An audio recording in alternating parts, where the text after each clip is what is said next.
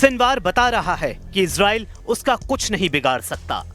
3 साल पहले ही सिनवार ने ऐलान कर दिया था कि वो एक शहीद की तरह मरना चाहेगा, यानी लड़ता हुआ मरेगा, ना कि ऐसी मौत चाहता है जिसके कोई मायने नहीं।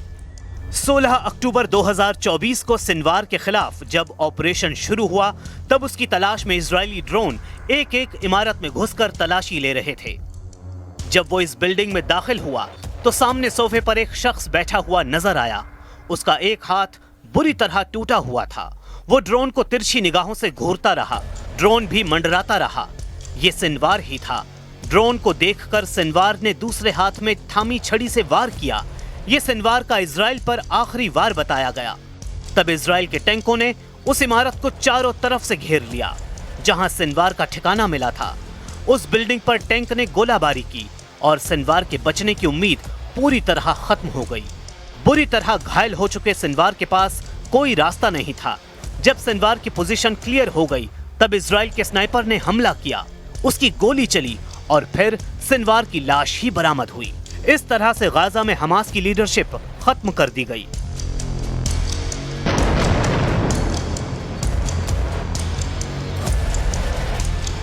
गाजा का मौजूदा स्टेटस बहुत ही खतरनाक दौर में पहुंच गया है। अब तक 67,000 लोगों की मौत हो चुकी है। 1,60,000 से ज्यादा लोग घायल हैं। गाजा पर अब भी इजराइल के वो बंकर बस्टर बम फट रहे हैं जिनकी अमेरिका से सप्लाई लगातार जारी है।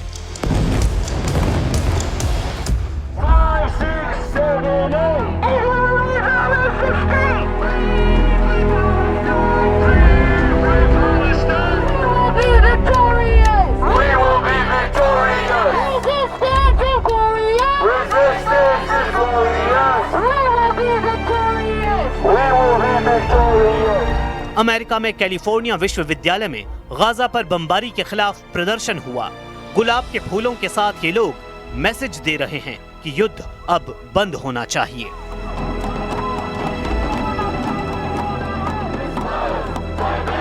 The roses and the flowers, they're a symbol of peace, they're a symbol of humanity, of hope, you know. We're talking about innocent civilians and children. There's not a military on military war going on here, you know.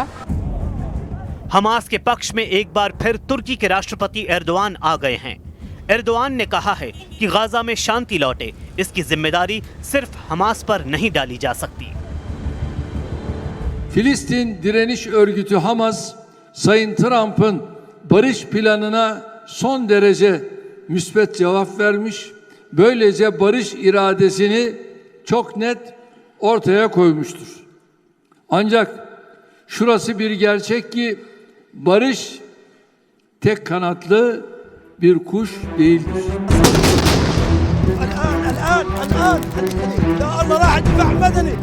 दो साल तक Israel की बमबारी ने Gaza का क्या हाल किया है, कैसे पूरा गाजा मलबे में तब्दील कर दिया गया है, उसका एक नया वीडियो भी आया है और सैटेलाइट तस्वीरें भी रिलीज की गई हैं। ये संयुक्त राष्ट्र के सैटेलाइट सेंटर से रिलीज की गई तस्वीरें हैं। संयुक्त राष्ट्र के मुताबिक गाजा में 1,93,000 इमारतें या तो पूरी तरह तबाह कर दी गई हैं या अब रहने लायक नहीं बची हैं। गाजा में 213 अस्पताल और 1,029 स्कूलों को टारगेट किया गया और उनको बड़ा नुकसान पहुंचाया गया है। गाजा में इस वक्त 36 में से 14 अस्पताल ही थोड़ा बहुत काम कर रहे हैं। दक्षिण गाजा में तो बहुत बुरा हाल है क्योंकि गाजा की 20 लाख से ज्यादातर आबादी अब इसी इलाके में है। कुल मिलाकर गाजा में युद्ध खत्म करने के लिए अभी बहुत काम बाकी है।